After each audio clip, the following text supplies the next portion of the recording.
नमस्कार दोस्तों, आज के इस खूबसूरत दिन में मैं आप सभी दोस्तों का स्वागत करता हूं। दोस्तों, मैं हूं एक सेबी रजिस्टर्ड रिसर्च एनालिस्ट और मेरी ये कोशिश रहती है कि मेरी जो ऑब्जर्वेशंस हैं ये मैं observations early in the morning आप लोगों के साथ में शेयर कर सकूं।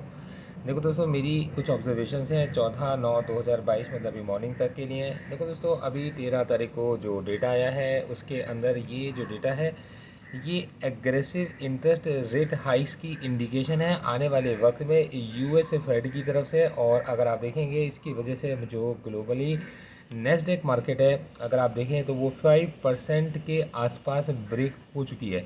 दोस्तों, मंथली प्रोड्यूसर डेटा वेडनेसडे को आना है और डाउ जोन्स का जो इंडस्ट्रियल एवरेज है वो 1200 पॉइंट और एसपी 500 जो है 4.3% और नास्डैक अप्रॉक्सीमेटली 5.2% ऑलरेडी करेक्ट हो चुकी है। दोस्तों, एच निफ्टी ने अपना 17,705 का लो बनाया है और दोस्तों ये रिकवर हुआ है अभी 17,807 तक अगर आप मॉर्निंग के सेशन को देखकर चलते हो। दोस्तों, इम्पॉर्टेंट लेवल जो है वो ये कि 17,950 एक टफ रेजिस्टेंस की तरह काम कर रहा है और ऐसा अभी से नहीं, काफ़ी पीछे से मैं देख के चल रहा हूँ कि 17,950 एक स्ट्रॉन्ग रेजिस्टेंस का काम कर रहा है और मार्केट 17,950 और नीचे की तरफ 17,775। देखो दोस्तों, 17,775 के लेवल का क्रेडिट मैं हमारे एक सब्सक्राइबर को देना चाहूँगा, क्योंकि ये उन्होंने काफ़ी पहले बताया था कि मार्केट 17,775 तक आएगा और यहाँ से वापस रिवर्स हो सकता है।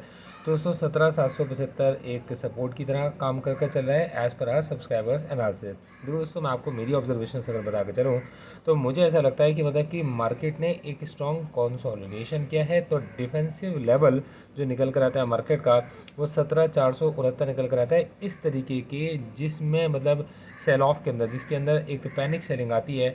तो उस समय का जो सपोर्ट लेवल जो मुझे दिखता है वो 17,469 निकल कर आता है, क्योंकि यहाँ तक मार्केट ने काफ़ी लंबा कंसोलिडेट किया है और ये कई बार टेस्ट हो चुका है।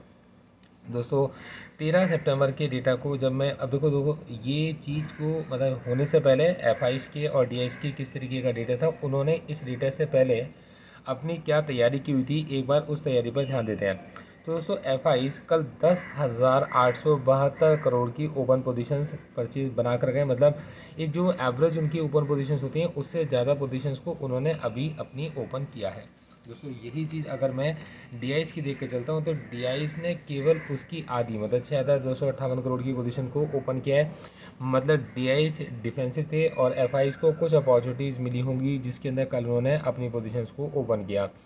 दोस्तों, अब एफ के पास में देखो, एफ महंगा खरीद कर भी कमा पाते हैं और दोस्तों सस्ता बेचकर भी कमा पाते हैं, क्योंकि वो इस्तेमाल करते हैं फ्यूचर्स एंड ऑप्शंस को। तो जहाँ तक मेरे को ऐसा कल लग रहा था कि मार्केट कल जब गैप अप खुला था और मतलब वो अगर किसी ने कैश के अंदर एक बड़ी बाइंग की है, वही जो कैश के अंदर बाइंग करके गया है वो शायद मतलब पॉसिबिलिटीज़ हैं, देखो इसका कोई प्रूफ नहीं है, तो शायद मतलब ये अपनी पोजीशंस को हेज करने के लिए उन्होंने कॉल ऑप्शंस को सेल ऑफ किया होगा और ऐसा ऑप्शन चेन के अंदर मेरे को विजिबल था। तो दोस्तों, वही चीज़ मैंने कल ऑब्ज़र्व की और ये चीज़ मेरे को शाम को कंफर्म भी हो गई कि कैश के अंदर एक बाइंग हमें देखने मिलती है, जो यहाँ पर हमारे को एफ के डेटा से समझ में आती है।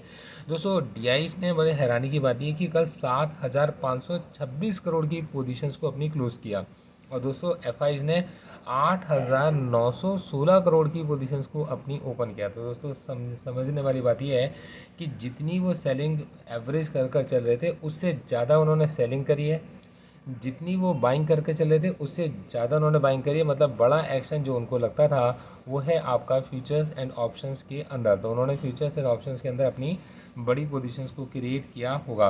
दोस्तों, ये जो मतलब मेरी ऑब्जर्वेशंस हैं ये केवल ऑब्जर्वेशंस हैं, ये किसी तरीके की कोई रिकमेंडेशंस नहीं है। आप बिना मार्केट में जाकर ऑब्जर्व कर सकते हो, चाहे क्रॉस चेक भी कर सकते हो, बट इन्वेस्ट करने से पहले मार्केट में कोई भी ट्रेड लेने से पहले आप किसी से भी रजिस्टर्ड रिसर्च एनालिस्ट के साथ जो मार्केट में अपॉर्चुनिटीज़ को ढूंढकर आपको बताता है, या इन्वेस्टमेंट एडवाइज़र के साथ जो आपको बताता है कि आपको कितना पैसा कहाँ इन्वेस्ट करना चाहिए और कितना रिस्क आप उठा सकते हो, कि मार्केट में कोई सलाह मतलब मशवरा करने के बाद ही मार्केट में निवेश करना चाहिए। मेरे इस एनालिसिस की ब्याह पर मेरी कोई रिकमेंडेशन बाय या सेल की आपको नहीं है। आप पॉसिबिलिटीज़ हैं कि मेरे फ्रेंड्स या मेरे फैमिली मेम्बर्स हो सकता है कि जो मेरे इस एनालिसिस को, मेरे काम करने के तरीके को जानते हैं, शायद वो इसके ब्याह पर कोई अपनी पोजीशंस ओपन करके चलें। निफ्टी की इस एक्सपायरी के अंदर मेरी कोई पोजीशन नहीं है। और दोस्तों मेरी क्या कहते हैं मतलब पॉसिबिलिटीज़ है कि इस एनालिसिस के ब्याह पर मैं आज अपने क्लाइंट्स को कुछ रिकमेंडेशन ज़रूर शेयर करूँ। Thank you so much, all the best.